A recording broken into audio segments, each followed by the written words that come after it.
All right, good evening, everybody. Thank you for coming. Tonight, we are going to share a project of using games to present academic research. So I'm going to start introducing the idea, and then the three main ways that we found to apply this idea in real life. And then we're going to have some practical examples, which should be quite fun. We're definitely looking forward to your questions and suggestions during and at the end. So we are, myself, Jacob and Francesco, are three PhD candidates, and we're all supervised by Dr. 𝐂𝐿𝐴. And as you can imagine, since the beginning of our doctorates,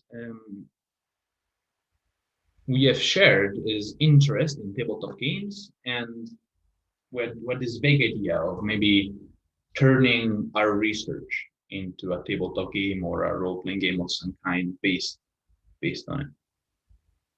Indeed, Gianluca has done it successfully, very much so, and Gordon, a colleague of ours, is also making that creating a tabletop game based on Crusades as his project.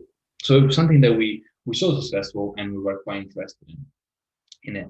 Although I must admit that when Gianluca first suggested to me the idea, while I thought it was really cool, I also thought I probably could not find the time to dedicate to it.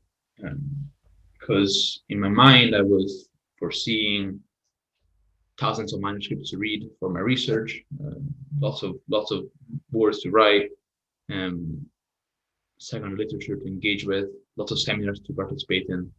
And I couldn't quite think how I could find the time to learn how to design a game, to test it, and maybe redesign it, maybe retest it again, work more on this game, then go through the process of production and publication and all that complex work.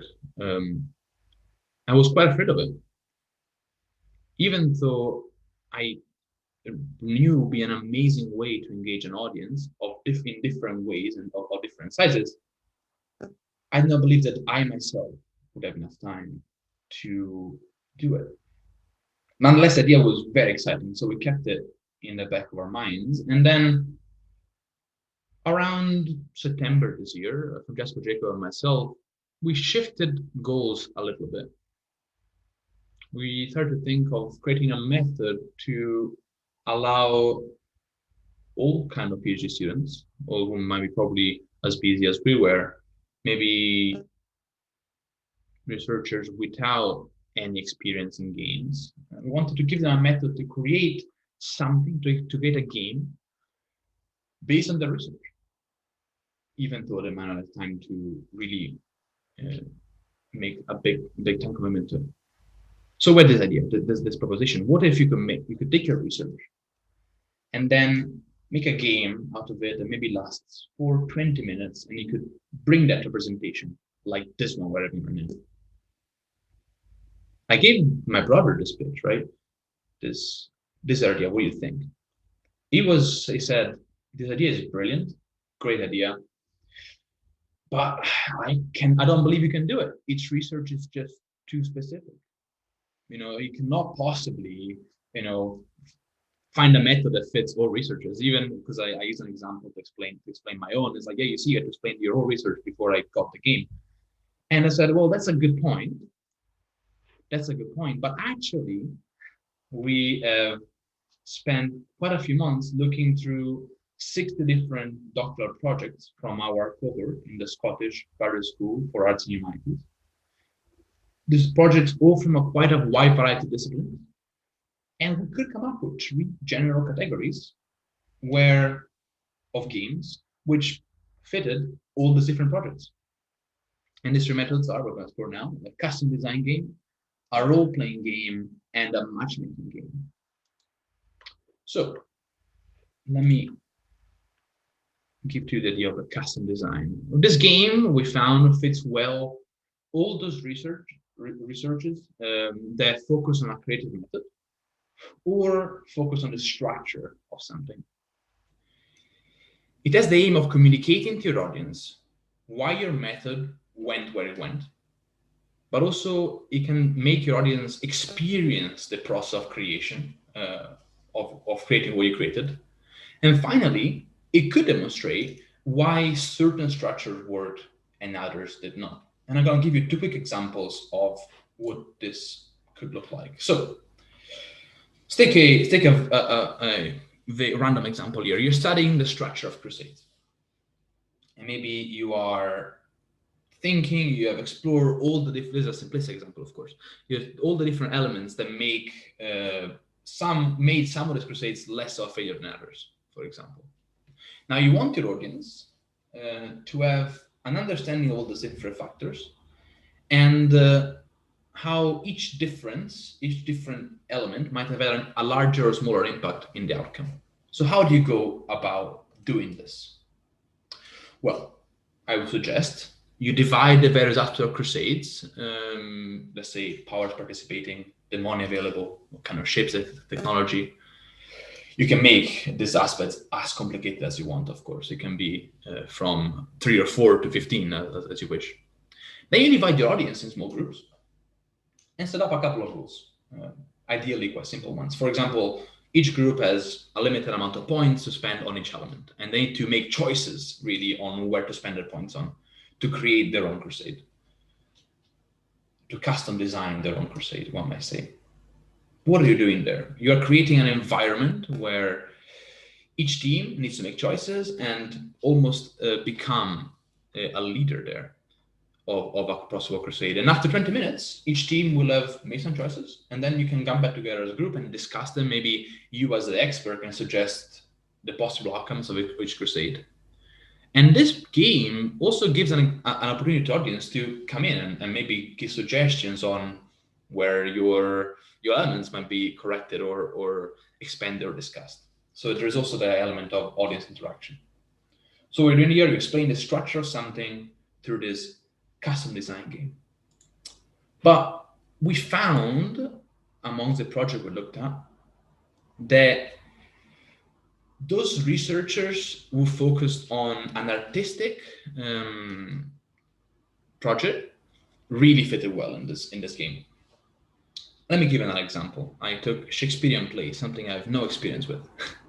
But let's say you want the audience to understand how to make a Shakespearean play, and you want to give them a chance to do a quick version of this Shakespearean play method that you studied.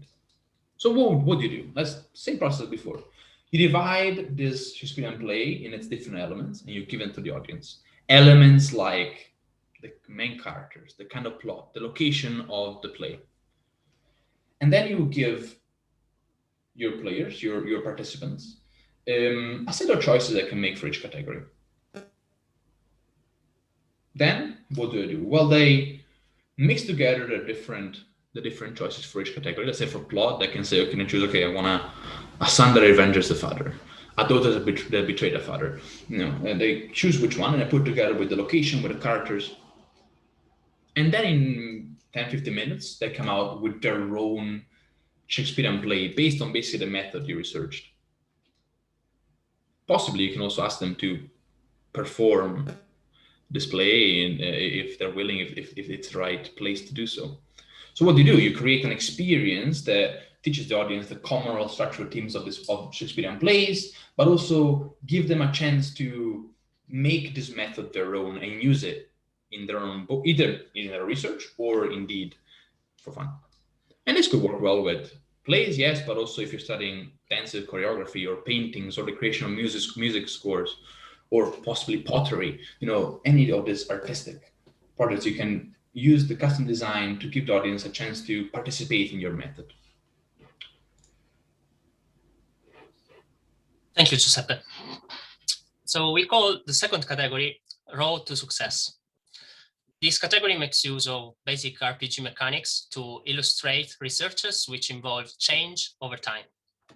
And as you may have already guessed, we find this category to be potentially particularly useful for researchers in history and other social sciences. The format of this category can be adapted to fit different needs. It can be used to represent multiple institutions, characters, or actors interacting with each other, or a single actor evolving over time. So in the former case, members of the audience can be asked to interpret a single character or can be divided in small groups. And in the latter case, the audience can cooperate in the interpretation and management of the institution or actor, which is the object of the research.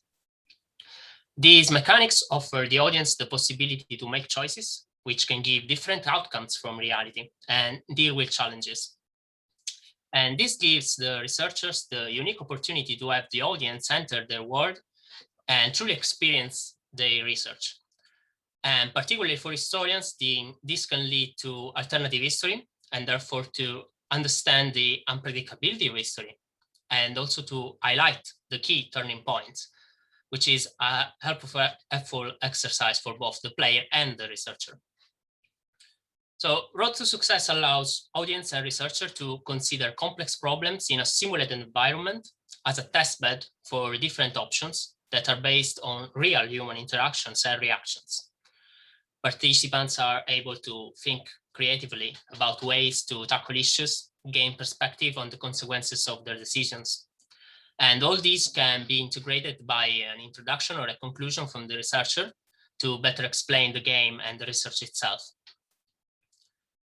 But the complexity of the research is something the researchers have to consider before trying to design a game like this. Because to design a complex game with RPG mechanics based on complex research is not an easy task. However, we think it should always be possible to extrapolate some particularly distinctive elements of the research, or those the researcher is most interested in presenting to the audience in a particular situation. So if a full game would be too complex or too long for representation, it should always be possible to make a shorter, less complex version of it, a sort of demo, to highlight some aspects and leave, for example, the full game to other events. As an example, we also tried to develop and design a game based on my own research. My research analyzes the political development of the Italian city republics between 13th and 14th century and their transformation into personal lordships led by a dominant family. So the idea at the base of the game was to let the audience play one of these families and interpret their relationship and rivalries with the other families over a period of time, with the final goal to increase their economic and military power, as well as their influence over the city, enough to overcome the rival families and impose their lordship over the city. However, it became clear quite soon that this game was too complex and was becoming too big. So we decided to develop a shorter version to convey the concept I was more interested in communicating, which in this case was the interactions among the important families of the Italian city republics and their relationship with the eminent powers such as the papacy or the Holy Roman Empire in their attempt to obtain the lordship of the city. So to do this, we designed some character sheets, which you can see there, for these families to be distributed among the audience. These contain some historical background and some advice on the family's tendencies that the player may or may not follow in their role playing. And this has the aim to simulate the relationships and rivalries among families and parties in the 13th and 14th century Italy and their development into becoming lords.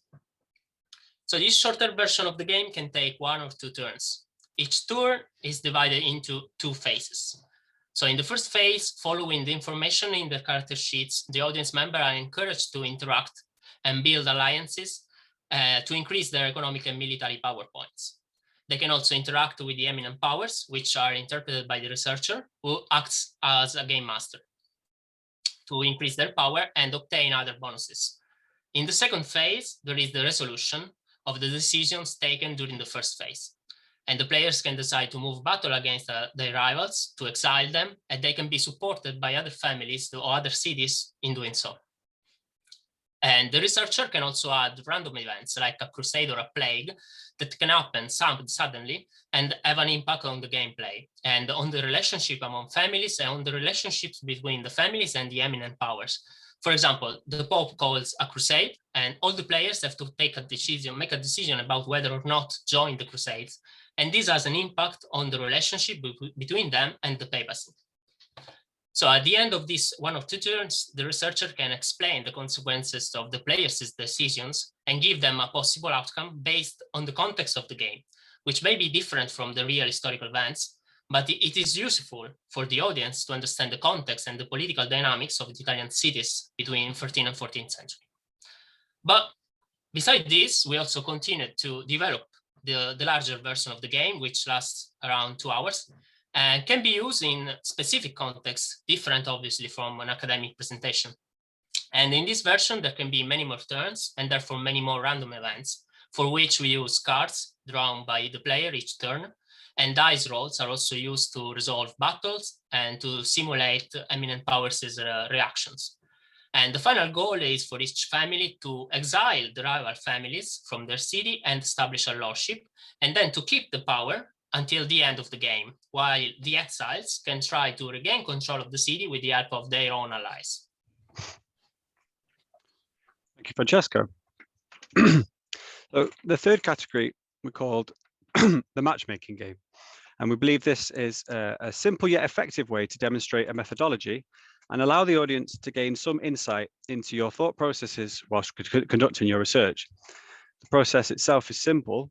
You present the audience with a set of criteria which you use in your methodology to identify certain outcomes, agents, time periods, or artistic styles. And they must use these criteria to match to a set of examples you've provided on a sheet of paper or a collection of images or any other form of evidence, perhaps including a few red herrings. This can be made more or less complex based on the level of intricacy inherent in the criteria of your methodology. The audience is split into groups, and they then compete to try and achieve more successful matches than the other groups. For example, your research might involve the proliferation of books of hours, which is a prayer book, in the late Middle Ages. You could provide the audience with key indicators you use in the identification of these books. For example, the bunches of twigs and petals shown in the border illustrations here are typical of the master illuminators in Haarlem, and thus this book is identifiable as Dutch. In this image, Christ with the doctors appears opposite the hours of eternal wisdom, which is almost unique to Dutch manuscripts. Although this specific example is actually written in Middle Dutch, which is rather a dead giveaway, if provided with the list of saints one expects to find in the calendars of books from different areas, the audience could identify more specifically that this book comes from Utrecht. My own research concerns the relationship between the papacy and the Church of Milan, and the careers of specific members of the clergy from Milan and the wider Lombardy area. I could use the road to success model to have the audience play as these churchmen, trying to increase their standing within the church with the ultimate goal of becoming cardinal or maybe even pope. However, if I was not in a position where I felt I could use either of the first two categories, or I was only presenting a section or a chapter, I could use a small part of it in the matchmaking game. Part of my research involves looking at judicial cases presided over by these churchmen. I could provide the audience with some example rulings given by these men and some by others, whilst explaining the kind of outcomes I expect to find, perhaps favorable to the papacy or to the Milanese church, or both, and have the participants try and match these cases to the judges. In doing so, the audience can gain an insight not only into my methodology, but also my arguments. The matchmaking game is widely applicable, from sociological applications matching human behaviors to human perceptions, or to research and education, matching the effects of learning, matching the effects on learning of children brought up in monolingual versus bilingual households. This could also have application in the sciences, as the audience could be given a task which perhaps involved separating or matching different outcomes from the test group and the control group, or indeed subdivisions of any other group. The matchmaking methodology has the benefit of allowing the audience to take part in what it is you're actually looking for, rather than just being presented with the pure results of your process. So with that in mind, we will now attempt to avoid the possibility of being criticized as hypocritical. So we are aware of the fact that we have been arguing for the benefits of an interactive alternative to a standard presentation through the medium of a standard presentation. So at this point, we'd like to invite you very briefly to take part in a slimmed down version of the matchmaking game applied to the very process we use to create this methodology. So as mentioned earlier, we analysed a list of 60 PhD research summaries of active researchers at Scottish universities and fit each of them into one of our 3 different game categories.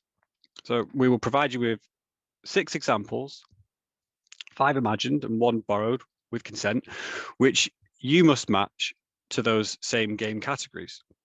This will give you an opportunity to, in a rather meta way, share in the process we underwent to create this methodology, whilst also trying one of the game formats. Okay, well, the other rooms have got their participants. So Edward, Justin, and Tashira, if you want to turn on your cameras and mics, and then we'll start in this room. And anyone who's left who didn't manage to join the room, if you don't want to be part of the recording, you can just watch along as we look at these projects. Should one of us go to their rooms? Yeah, Giuseppe, if you want to just jump into the rooms and just check that they've got the. I don't have any record room things, so I cannot. Okay, Francesco, have you got it? Or do you want to stay? Do you want to stay here, Francesco, and I'll check out the rooms? It's fine. I can do either. Francesco. No, yeah, it's better if you jump in the rooms. Yeah. Okay, you guys just get started here. Then. Shall we do this? Did you guys understand the point of the game here? So please, we know the answers to this.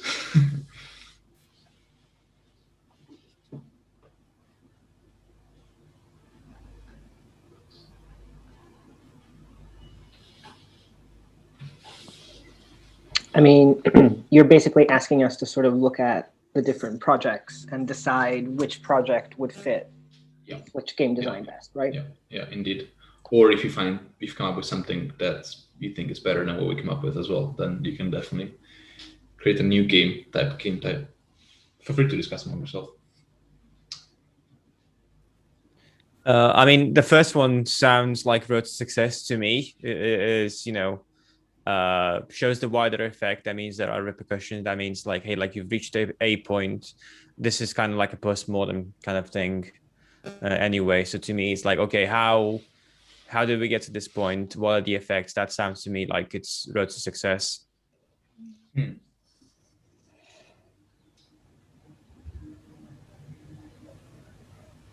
Could I possibly get a quick reminder of what custom design does?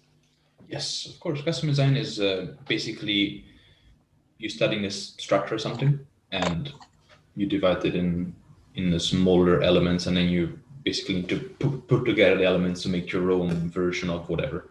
So, for example, your own version of Crusader, your own version of a theater piece, basically. This is really interesting.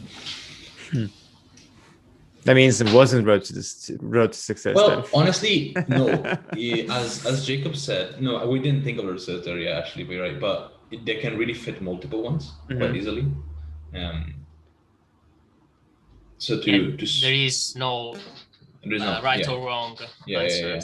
In many cases, you can have more than one.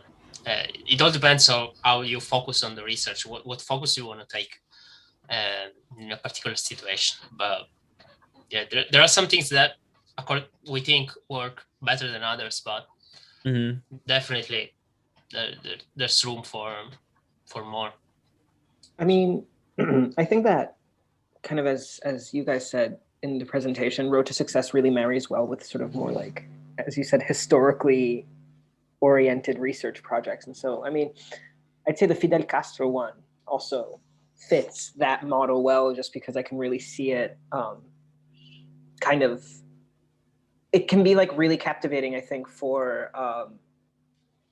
someone playing the game based on that project, to kind of watch how it builds up towards a history that we all know, or that we at least know generally. Yeah. And how it could have gone totally different. something it changed at some point, yeah. Oh, wow, okay. As well, right? Because if if you make a choice that it's weird, and suddenly who knows what happens. So how about first one and last one as Road to Success? What about the other four? For me, the Scottish music industry one, that's matchmaking. Because again, it's the idea that like mapping the value of the industry, to me, that means matchmaking. That's like, I don't know, I associate the verb here, map, with matchmaking for some reason. In my head, that's the connection that's been made. But then again, also, as you've mentioned before, with custom design being multiple pieces that form like something that's bigger than the sum, that's also custom design in that sense. Yeah, how to make your own successful Scottish music industry person, Scottish musician, yeah, for sure.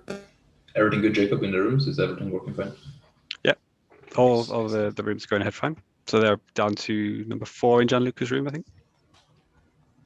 So we did the first one, the last one, and the one in the middle. So Edward, you put what did you do this year, or Justin? The first one, Matchmaking 2, from Barbara. With margin of sending of inductive process analyzing data. Let's see. Yeah, that's as Edward was saying. I also think that matchmaking would work well for project number 2, just because it feels like it's a very sort of pattern-oriented approach, and project 2 is all about kind of finding patterns and finding common patterns. So I think that would also fit really well. Yeah, that was the definitely the thinking behind that one. Yeah, indeed.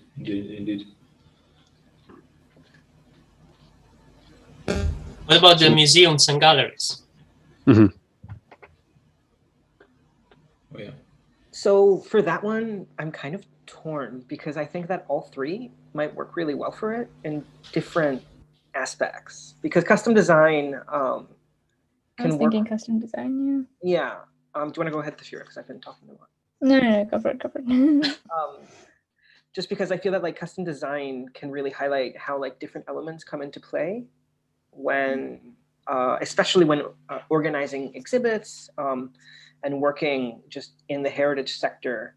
And then Road to Success can also sort of come into play as far as kind of getting into the nitty gritty of like how an exhibit is put on. And then matchmaking, again, with sort of trends that can work as a really nice way of comparing past and present. So it's because it talks about sort of assessing the traditional structure. But that, I mean, at least in my mind, that can also go hand in hand with, by doing so, by comparing it to more, sort of to like more contemporary museum practices. And then if we want to get all meta, we can, just thinking about the event that we had last semester about kind of how do we bring gamification into heritage. It kind of creates like a nice little meta-textual. Yeah, that's very true, yeah. Circle, yeah. Yeah, I do think if you wanted to put it as a Road to Success, then it will work well as, you have multiple exhibitions and how each a change in each as a different, But, and this is exactly what we wanted, because we had in mind the custom design where the audience could be given the elements of an exhibition and they could try and arrange them themselves. But what we wanted was for people to suggest ways we hadn't thought of that they could fit into the other games, which is exactly just done. Can you guys see a 4th category that could work for some of these games?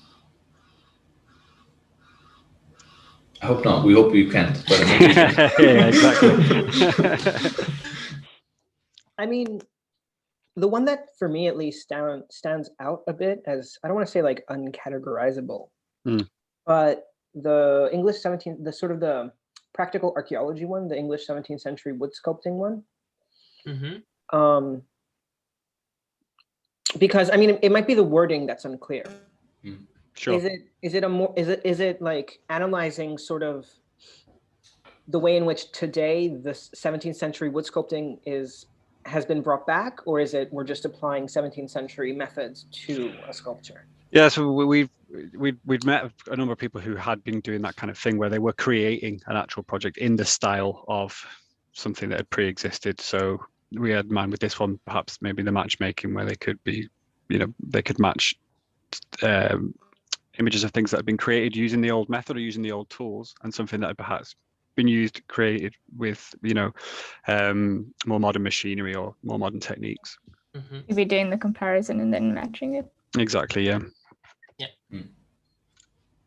And I assume probably we could maybe fit in a custom design somehow there as well, actually. Given the different elements, how to make this wood of a 17th century wood carving style, and then the person maybe can apply them in different ways. something on those lines. Okay, so I'm conscious of the time we have Hold it left. back, yeah. So let's have a look. I feel you guys got the behind the scenes of all our thinking here. It's pretty good for the recording, for sure. Yeah. Actually. So I've set, they'll be back in 60 seconds. Okay. Do you think I should conclude and then we'll have the discussion after? I see people have thoughts, right? Or ask Couple of them? minutes. Yeah, maybe one per room to just say a few things or what Okay, sure. they've been discussed.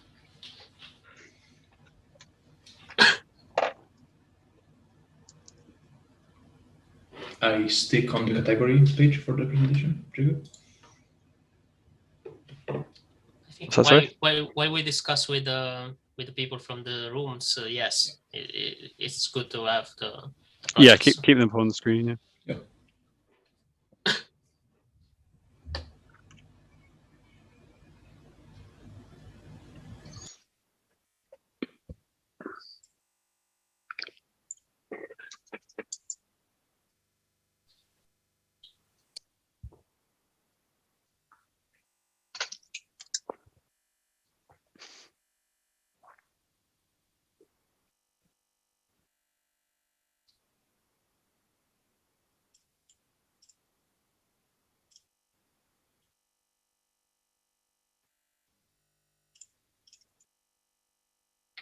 Okay, I think that should be everyone back now.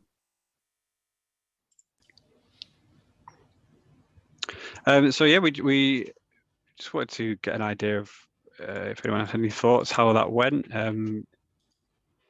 If we could maybe ask if we were from room 3, which was Gianluca's room.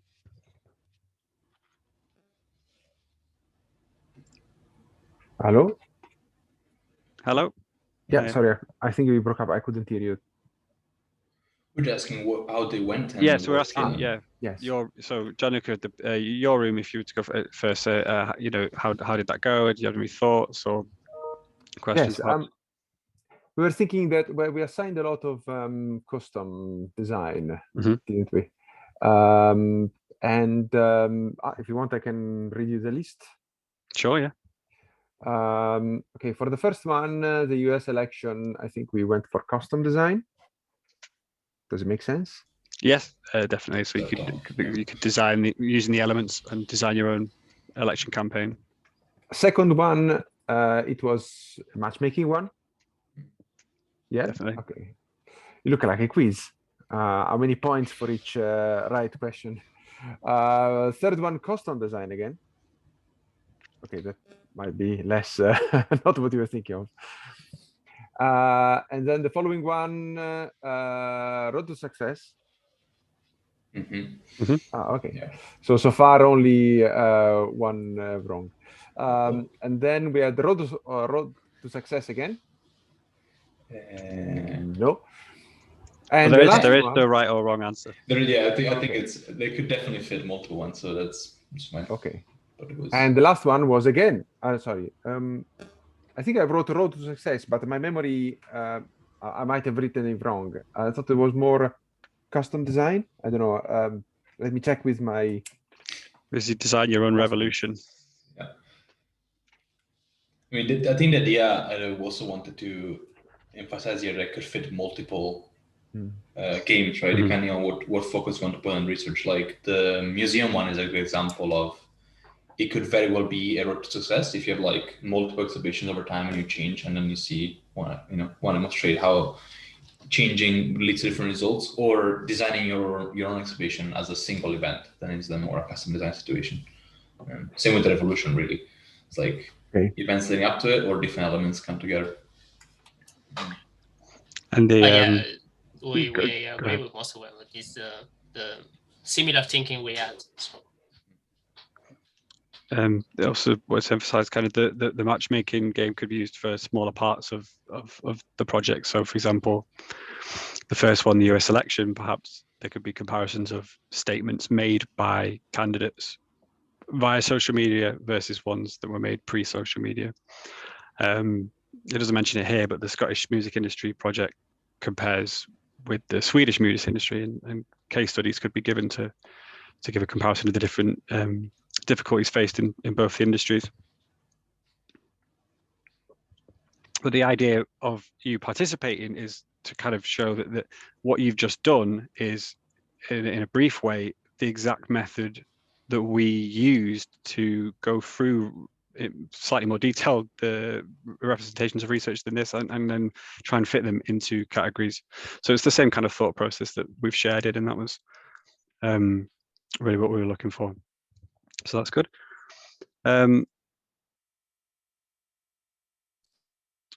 Okay, so if you want to go to the next slide, I think I'll conclude. So we hope that we've enabled you to see how tackling presentation in a different way can help to enable audience engagement. So it is this alternative method of looking at the way you frame your research, which we believe is the most beneficial element for the researcher, which could in turn help to provide new ideas, or indeed see where things are going well with their methodology, or perhaps identify areas for improvement. Audience engagement is key to this because their ability to be actively engaged with your methodology provides opportunity for them to identify difficulties, provide suggestions, and give more general feedback outside of the traditional question and answer portion of a presentation. For the audience themselves, they're able to experience a small part of what it is you actually do each day in your research, as opposed to just being provided with the results or a plain description of a methodology which they may struggle to appreciate in the level of detail that you might like. So traditional methods of presentation will, of course, continue to be integral to our life as researchers, and this is by no means a suggestion of a straight replacement.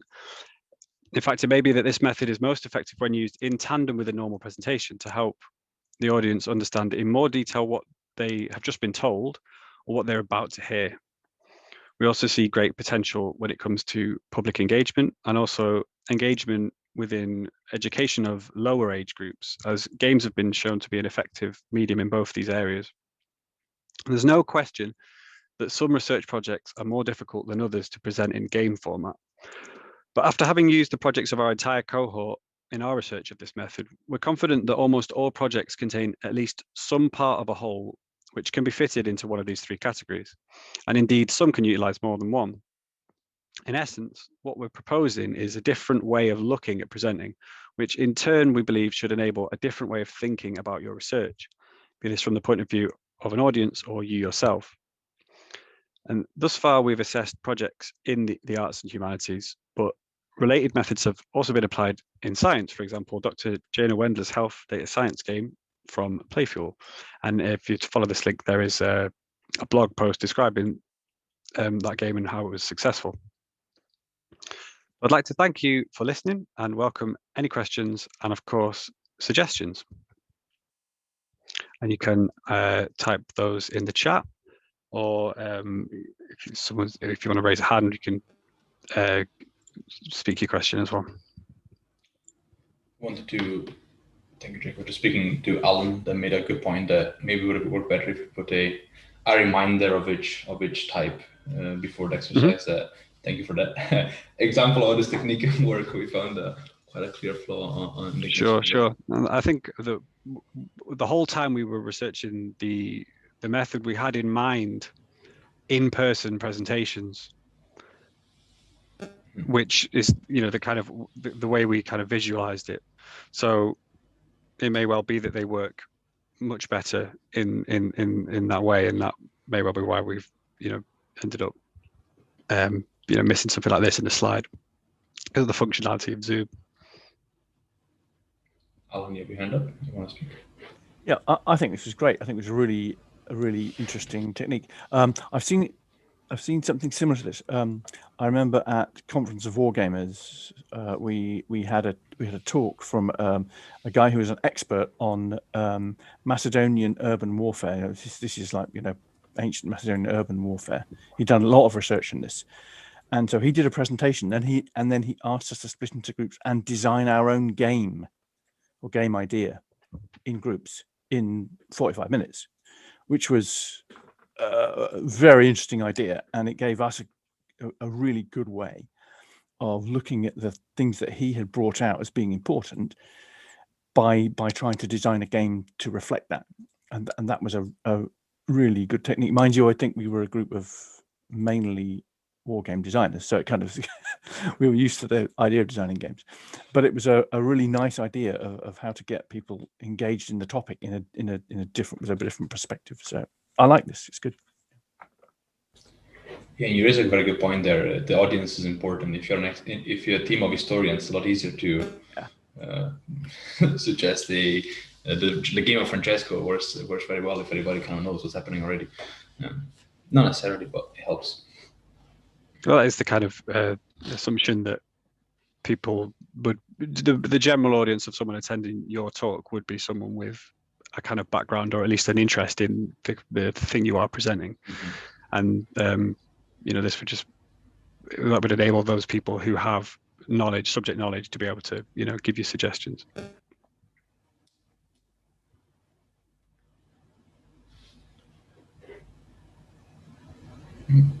Tristan? Hi there. Hi. Yeah. Firstly, I thought this was a really, really fascinating talk. I'm a second-year undergraduate, and a lot of the concepts discussed are really quite new to me. How do you think you might go about mitigating the issue where you have people attending talks with various degrees of background knowledge, so that everyone can kind of come together and all play an active role in the engagement part of things, without some people maybe feeling a bit left out or not as comfortable contributing? That's a really excellent question, actually. I suspect a first part would be knowing who's coming to today's game. Very much, all of you guys could very much. Ooh. Sure. Okay, stop it. Sorry about that. Here we go. Could have very much participated in this game, right, without particular private knowledge, which is great. And so I guess knowing what the audience is, and you can tailor the game quite well, up or down. So if it's quite a mixed audience, and you can, well, I'm not going to go too much into details about the Crusades, whatever, right? And actually going to only speak on a general idea, on general mythology, to then allow everybody to participate. And this comes even truer when it's, you're going to a school, perhaps, where you need to keep the idea quite more simple, I suspect. I think the onus is on the researcher to, it's in the materials that you create for the audience to use, to the level of detail that are placed into those, to give the people who are playing the game enough so that they don't need to necessarily have an enormous background in the specific thing you're talking about to be able to play the game, and then understand in more detail what it is you're trying to get across. But it is a good point that you raise. It's something, for example, that you need to be mindful of. Jacob's idea of connecting judges with the judgments in Milan, right? You can, if everybody's an expert, you can just give everybody parchments from the time, and they just transcribe the document, perhaps, as part of the game. Or maybe you can give them a transcribed version of them if you want to keep it a bit more simple, maybe in Latin or in English, right? Those kind of differences can make can really raise the stakes and make it more fun for someone that's more expert, I would say.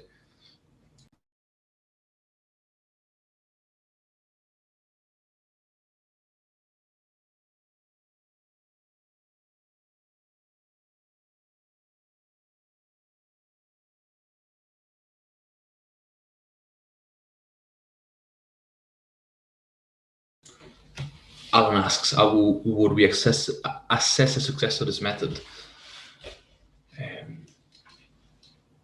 I don't know. And we're not thought about that at all, but it's a really excellent thing. We should really it is an excellent question, and this is part of the reason we are presenting the methodology at the stage that it's at now, is to get this kind of ideas. I mean, there could be potentially some sort of feedback form or short questionnaire of how the audience, whether they felt more engaged or less engaged than a normal presentation afterwards. I suspect also part on Zoom maybe is a bit different, but maybe even then, if we jumped around the different rooms and so how everybody was doing or what kind of conversation we're having, were being had, that would have been like, I noticed we stayed in a room with a couple of people there, Tashira and Edward and Justin, and and Barbara as well, actually. And I realized right away that some people have forgotten what the custom design was about because it was the first one. So that's really a, listening to how the games goes will be very much a first indication of how successful it's been, I think. It's quite hard to kind of quantitatively assess, but I personally, for my own part, after going through the game that Francesco described, have a much greater understanding of what his project is. But this is anecdotal evidence, and we'll have to look at that further. I think Justin has his hand up. Yeah. So mine isn't a question. It's more of, actually, it is a bit of a question.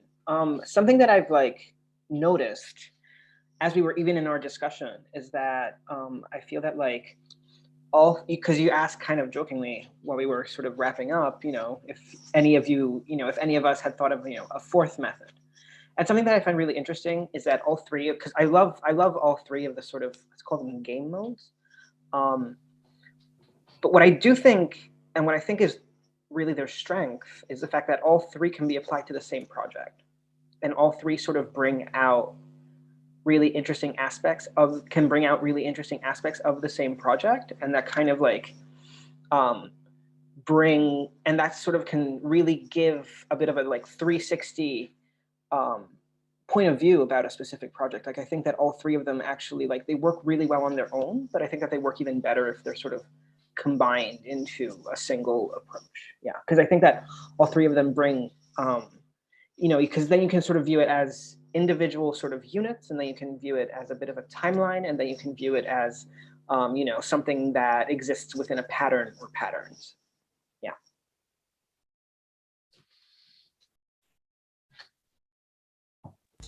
Thanks, Jackson. That's really good. That's really good thought there. Also, people are suggesting, Alan and Blair are talking about a good way to assess the methods would be through actual learning outcomes. Which makes perfect sense. Something we will 100% not only consider but also apply. There's two comments about outcome focused there, and I think that our process we were very much process focused, and that's the stage we were at now. But those comments from Blair and Alan hold a great deal of validity for sure.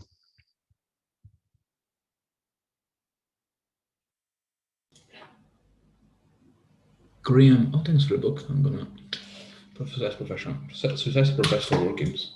Take a note of that.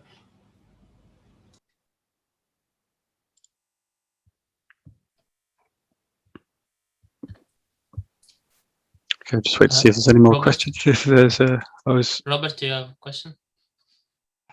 Sorry, I forgot how to put my hand up on on Zoom, which is probably a sign of spending too much time on Teams recently. So apologies for that. Thank you for this. This is really interesting, especially because, as you say, you're all PhD students or current or recently finished PhD students. And this is really impressive stuff, and it's a very important categorization of the different sorts of games that could be used for teaching or communicating your research in these ways. It was just something that came up, I think, in the previous question that I'd like you to maybe consider or talk about a bit more, really. So saying you're focused very much on the process rather than the outcomes at the moment. To a certain extent, isn't it the case really that you want the process to be the outcome? It doesn't really matter what the result of the game is. The important part is getting the players engaged with it, because by engaging with the game, by engaging with whatever mechanics, whatever role play, whatever methodology you've set up, they're interrogating all those different elements of your game, and by extension, all those different elements of your research. And I think perhaps maybe it could be profitable to look at games as a discussion rather than an endpoint for your research, and possibly invite players to modify the game. Just wondering if that's something that you've considered, if that's something that would fit in with your methodology here. I think all of us have a thought on that. Thank you very much for the question. That's actually,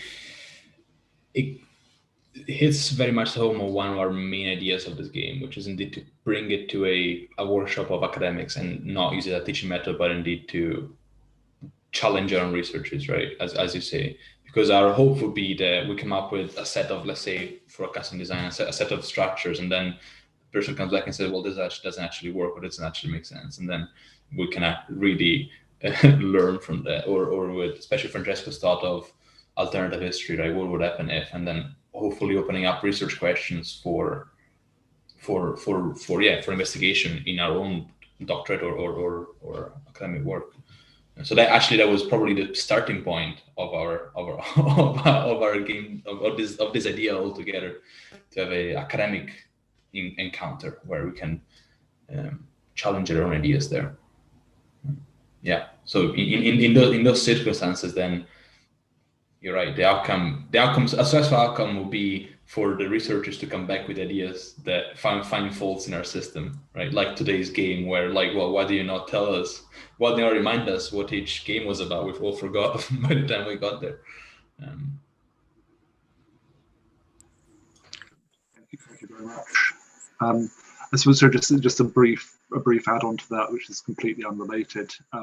Are your games available at all? Are they available online? Would you be able to send them out to participants? So Francesco, do you want to field on what stage you're at with the game on your research? So we did all the character sheets. We are working on the events. We have set out the rules, the basic rules. I think we are almost there. It was really helpful to build the shorter version of the game first. But yeah, we are getting there. Once we have everything set up, we have to obviously balance a few things, make sure that every faction is balanced with the others, and it is not too complicated. It is not too complex, but yeah, just a few more things to assess. But and we need a full playtest as well, so we'll be asking for participants. And for other games, there's quite a lot of families in research, so there can be quite a lot of players. Yeah, the biggest version for now has 8 families. We can add more. We're gonna go up to 10 or 12 families. But obviously, if there are more people, they can just work in small groups, like 2 people for a family, or 2 or 3 people, and control one family. And for other games, we have, I guess, not yet actually developed any, especially because all the projects of myself, Francesco and Jacob, lend themselves more clearly to a road to success, as we're all history focused. Not that, as we just discussed, they can be applied to different games, but we've so far focused on Francesco's project. Yeah, it depends also what you want to communicate in that occasion. Sometimes you just want to show your methodology, and maybe the matchmaking will work best in that context.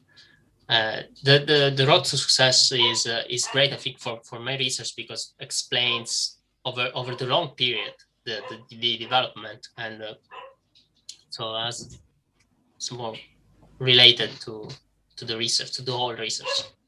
We do hope to use Drive to RPG at some point to publicize our finished product, for sure too. Might be in a few months away too. Okay, I'm conscious of the fact that we've hit the hour mark now, so unless there's any more questions, I think we can end it there. Okay, well, I'd like to thank everyone for coming, and I'll thank for your participation as well. I know that we kind of sprung that on you, and thanks for the great questions and great suggestions. There's a lot to think on there. Thank you so much. Thank you very much. Yeah.